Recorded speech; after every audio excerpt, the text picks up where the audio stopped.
जय हिंद दोस्तों, मैं हूं पवन कुमार। आप सभी का स्वागत है आपके अपने YouTube channel online services with Kohli में। आज हम इस वीडियो में बात करेंगे Uttar Pradesh police requirement and promotion board UP police constable sport quota requirement 2023 के फॉर्म फिलअप के बारे में। तो सबसे पहले इंपॉर्टेंट डेट की बात करें तो एप्लीकेशन जो स्टार्ट हुई वो आपकी 14/12/2023 से स्टार्ट हुई है और लास्ट डेट की बात करें तो 1/1/2024 है। और लास्ट डेट पे एग्जाम फीस की बात करें तो ये भी आपकी 1/1/2024 है। उसके बाद एग्जाम डेट और एडमिट कार्ड की बात करें तो यहाँ पे डेट मेंशन नहीं की हुई है, ये आपको नोटिफिकेशन के माध्यम से बता दिया जाएगा। उसके बाद एप्लीकेशन फीस की बात करें तो दोस्तों सभी कैटेगरी के लिए यहाँ पे 400 रुपये पे करने हैं।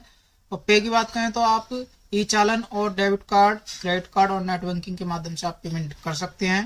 तो उसके बाद दोस्तों एज लिमिट की बात करें तो मिनिमम एज आपकी 18 ईयर और मैक्सिमम एज आपकी 22 ईयर होनी चाहिए।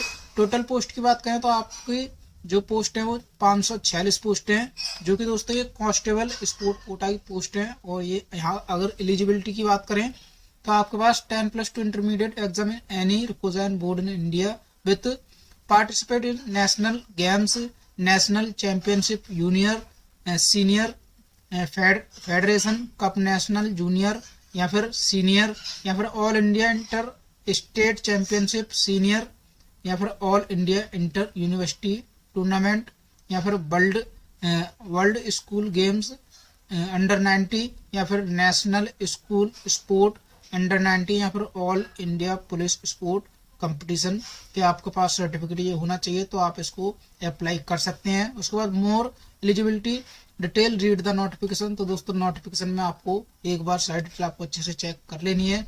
उसके बाद स्पोर्ट वाइज वैकेंसी डिटेल।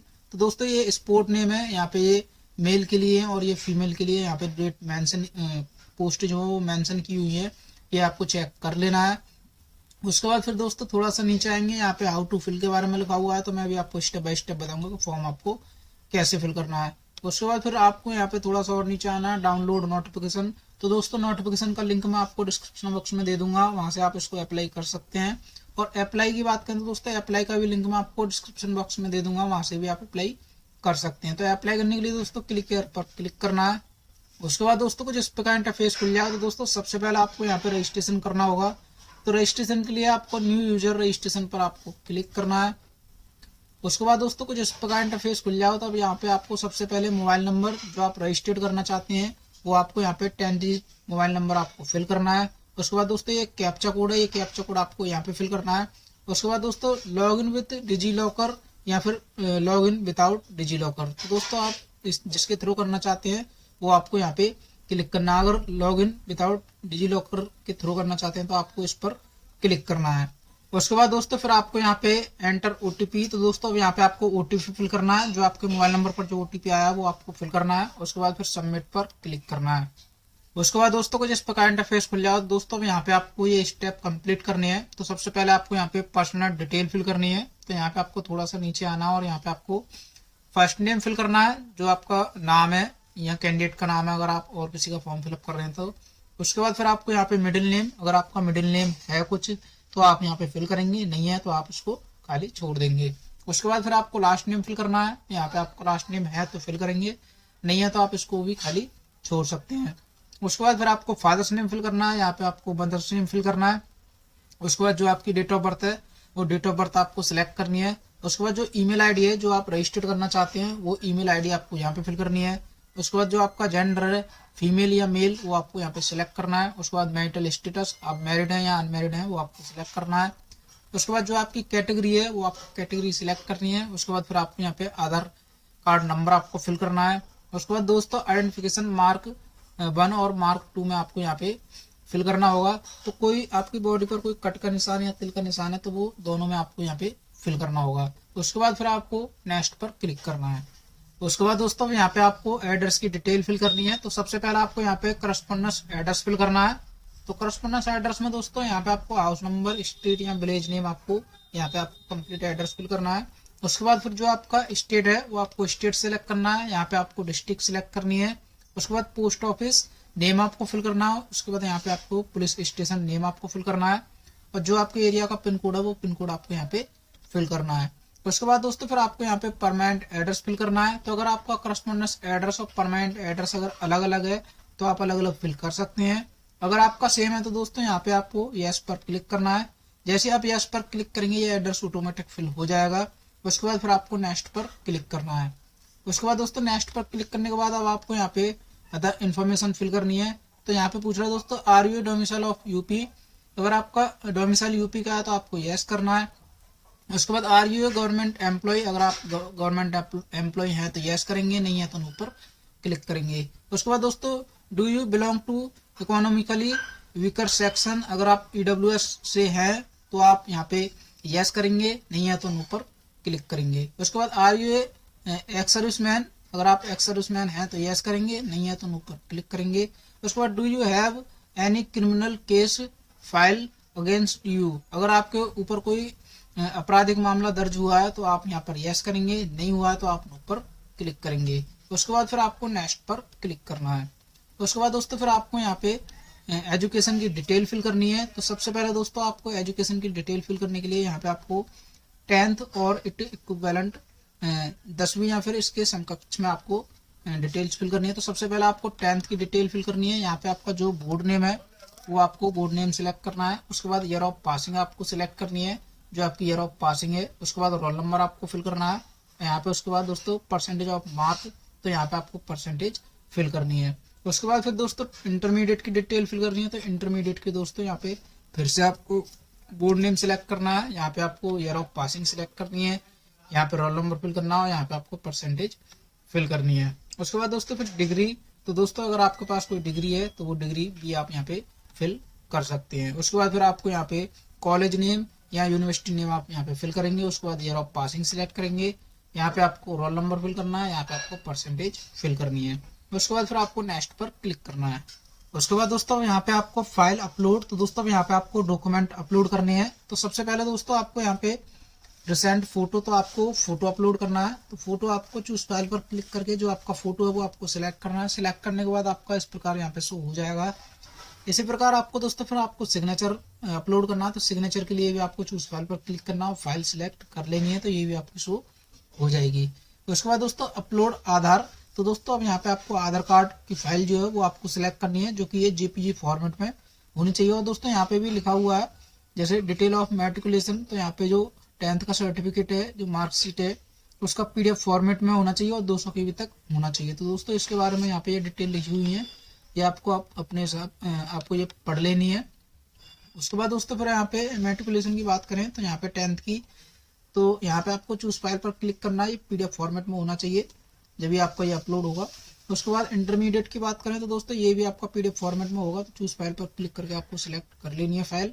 उसके बाद फिर caste certificate, SC ST OBC WS के जो सर्टिफिकेट है वो आपको यहाँ पे जेपीजी फॉर्मेट में आपको होना चाहिए, और ये चूज फाइल पर क्लिक करके आपको सिलेक्ट कर लेना है, जो कि 200 KB तक आपका फाइल साइज होना चाहिए। उसके बाद डोमिसाइल सर्टिफिकेट भी दोस्तों आपको इसी प्रकार यहाँ पे चूज फाइल पर क्लिक करके सिलेक्ट करना है, जेपीजी फॉर्मेट में होना चाहिए, और ये भी 200 KB तक होना चाहिए। उसके बाद दोस्तों ये डिक्लेरेशन है, डिक्लेरेशन पर क्लिक करना है। उसके बाद फिर आपको सबमिट पर क्लिक करना है। उसके बाद दोस्तों कुछ इस प्रकार इंटरफेस खुल जाएगा। तो दोस्तों यहाँ पे आपका जो रजिस्ट्रेशन है वो यहाँ पे आपका your one time registration has been submitted successfully, तो रजिस्ट्रेशन जो दोस्तों आपका हो चुका है। अब इसका प्रिंट आउट के लिए दोस्तों आपको प्रिंट एक्नॉलेजमेंट पर आपको क्लिक करना और यहाँ से आपको प्रिंट आउट डाउनलोड कर लेना है। उसके बाद दोस्तों इतना करने के बाद फिर आपको क्लिक किया टू अप्लाई पोस्ट, और अप्लाई करने के लिए आपको यहाँ पर क्लिक करना है। इसके बाद दोस्तों जिस प्रकार इंटरफेस खुलेगा तो अब यहाँ पे आपका advertise number, application start date, end date, और यहाँ पे परीक्षा शुल्क 400 रुपये पे करने होंगे। तो दोस्तों अब यहाँ पे आपको अप्लाई फॉर द पोस्ट पर आपको क्लिक करना है। उसके बाद दोस्तों फिर जो आपको UPPRB ID जो आपको प्राप्त हुई है वो ID आपको यहाँ पे फिल करनी है। उसके बाद जो आपने मोबाइल नंबर रजिस्टर्ड किया है वो आपको नंबर फिल करना है। उसके बाद ये कैप्चा कोड आपको यहाँ पे फिल करना है और सबमिट पर क्लिक करना है। उसके बाद दोस्तों फिर से इंटरफेस खुल जाओ। तो दोस्तों यहाँ पे आपको थोड़ा सा नीचे आना है और यहाँ पे आपको अदर इन्फॉर्मेशन फिल करनी है। तो सबसे पहले do you have O level certificate, अगर आपके पास O लेवल सर्टिफिकेट है तो यस करेंगे और डिटेल्स फिल करेंगे, नहीं है आपके पास तो नो पर क्लिक करेंगे। उसके बाद दोस्तों do you have 2 year of service in territorial army certificate, अगर आपके पास है तो यस करेंगे और डिटेल्स फिल करेंगे, नहीं है तो आप नो पर क्लिक करेंगे। उसके बाद दोस्तों NCCB सर्टिफिकेट, अगर आपके पास है तो यस करेंगे और डिटेल्स फिल करेंगे, नहीं है तो आप नो पर क्लिक करेंगे। उसके बाद दोस्तों preference of preference for civil police या फिर एंड पीएसी। तो दोस्तों आपको यहाँ पे प्रेफरेंस सिलेक्ट करनी है। तो जो आप नंबर 1 पे रखना चाहते हैं, जैसे आप सिविल पुलिस को रखना चाहते हैं या पीएसी को, वो आप अपने हिसाब से सिलेक्ट करेंगे। और जो सेकंड पर रखना चाहते हैं वो आपको सेकंड पर सिलेक्ट करना है। उसके बाद फिर आपको अप्लाई पोस्ट। तो दोस्तों खेल का नाम, तो दोस्तों किस पोस्ट के लिए आप अप्लाई करना चाहते हैं, जिस कौन सा खेल आपने खेला है वो आपको यहाँ पे सिलेक्ट करना है। उसके बाद दोस्तों नेम ऑफ पोजीशन, किस पोजीशन पे थे वो आपको यहाँ पे सिलेक्ट करना है। सिलेक्ट करने के बाद दोस्तों फ्री ऑप्शंस आपके खुलेंगे। तो अब यहाँ पे आपको सबसे पहले नेम ऑफ द टूर्नामेंट, तो दोस्तों जो आपका टूर्नामेंट था वो आपको यहाँ पे टूर्नामेंट सिलेक्ट करना है। उसके बाद फिर आपको डेट ऑफ टूर्नामेंट, किस डेट में आपका टूर्नामेंट हुआ था वो आपको सिलेक्ट करना है। उसके बाद डेट ऑफ स्पोर्ट्स सर्टिफिकेट, तो दोस्तों फिर सर्टिफिकेट की डेट आपको यहाँ पे मेंशन करनी है, सिलेक्ट करनी है। उसके बाद नेम ऑफ ऑर्गेनाइजेशन टूर्नामेंट, तो यहाँ पे ऑर्गेनाइजेशन नेम आपको फिल करना है। उसके बाद दोस्तों फिर आपको यहाँ पे मेडल इफ वॉन, तो आपने कोई मेडल जीता है, गोल्ड सिल्वर जो भी आपने मेडल जीता वो आपको मेडल नेम यहाँ पे आपको फिल करना है। उसके बाद फिर आपको sport certificate issue authority with complete address, तो दोस्तों यहाँ पे स्पोर्ट सर्टिफिकेट इश्यू अथॉरिटी आपको फिल करनी है एड्रेस के साथ। उसके बाद फिर आपको यहाँ पे जो आपका स्पोर्ट अचीवमेंट है वो आपको पीडीएफ फॉर्मेट में, और यहाँ पे 200 KB तक आपका फाइल साइज बना के वो आपको पीडीएफ के रूप में आपको यहाँ पे चूज फाइल पर क्लिक करके आपको अपलोड करना होगा। उसके बाद फिर आपको दोस्तों ये डिक्लेरेशन है, डिक्लेरेशन पर आपको ये दोनों पर क्लिक करना है। उसके बाद फिर आपको सबमिट पर क्लिक करना है। उसके बाद दोस्तों फिर से इंटरफेस खुल जाओ। तो अब यहाँ पे आपको फिर से थोड़ा सा नीचे आना और यहाँ पे आपको प्रिंट चालान पर क्लिक करना है। और प्रिंट जो है वो दोस्तों आपको डाउनलोड कर लेना है। उसके बाद इसका प्रिंट आउट को दोस्तों निकाल के आपको किसी भी स्टेट बैंक ऑफ इंडिया में जाके आपको ये चालान जमा करना है, आपको पेमेंट करना है। पेमेंट करने के बाद दोस्तों फिर से आपको इस वेबसाइट पर आना और उसके बाद अपलोड पेमेंट चालान आपको इस पर क्लिक करना है। उसके बाद दोस्तों फिर आपको यूपीपी आरबी आईडी आपको फिल करनी है और यहाँ पे आपको मोबाइल नंबर फिल करना होगा जो आपने रजिस्टर्ड किया था। उसके बाद ये कैप्चा कोड आपको यहाँ पे फिल करना है। उसके बाद सबमिट पर क्लिक करना है। उसके बाद दोस्तों फिर से ये इंटरफेस खुल जाओ। तो अब आपको यहाँ पे फिर से थोड़ा सा नीचे आना है और यहाँ पे आपको अपलोड पेमेंट चालान, तो यहाँ पे आपको चालान नंबर फिल करना होगा जो आपका चालान नंबर था। उसके बाद दोस्तों जो चालान डेट थी वो आपको चालान डेट फिल करनी है। उसके बाद दोस्तों जो आपका चालान है वो आपको अपलोड करना होगा। तो यहाँ पे आपको चूज फाइल पर क्लिक करना है और जो भी आपका चालान है वो आपको चालान सिलेक्ट करना है। उसके बाद जमा पर क्लिक करना, सबमिट पर क्लिक करना है। जैसे आप सबमिट पर क्लिक करेंगे दोस्तों ये फॉर्म जो है आपका कंप्लीटेड फिल हो जाएगा। उसके बाद दोस्तों फिर से आपको इस वेबसाइट पर आ जाना है और यहाँ पे आपको व्यू एप्लीकेशन स्टेटस पर आपको क्लिक करना है और फिर से आपको यहाँ पे यूपीपी आरबी आईडी फिल करनी है। यहाँ पे आपको मोबाइल नंबर फिल करना है। उसके बाद एक कैप्चा कोड आपको यहाँ पे फिल करना है। उसके बाद सबमिट पर क्लिक करना है। उसके बाद दोस्तों फिर से इंटरफेस खुल जाओ। तो अब यहाँ पे आपका अगर जब आपका पेमेंट हो जाएगा तो दोस्तों यहाँ पे पेमेंट पेंडिंग का ऑप्शन नहीं आएगा, यहाँ पे कंप्लीटेड का ऑप्शन आ जाएगा। तो दोस्तों ये आपका फॉर्म जो है वो कंप्लीटेड हो जाएगा। अगर दोस्तों अब फिर भी आपकी कोई क्वेरी है, अगर फिर भी आपका कोई क्वेश्चन है तो आप कमेंट बॉक्स में कमेंट करके पूछ सकते हैं। वीडियो अच्छी लगी हो तो वीडियो को लाइक करें, शेयर करें और चैनल को सब्सक्राइब करें। धन्यवाद।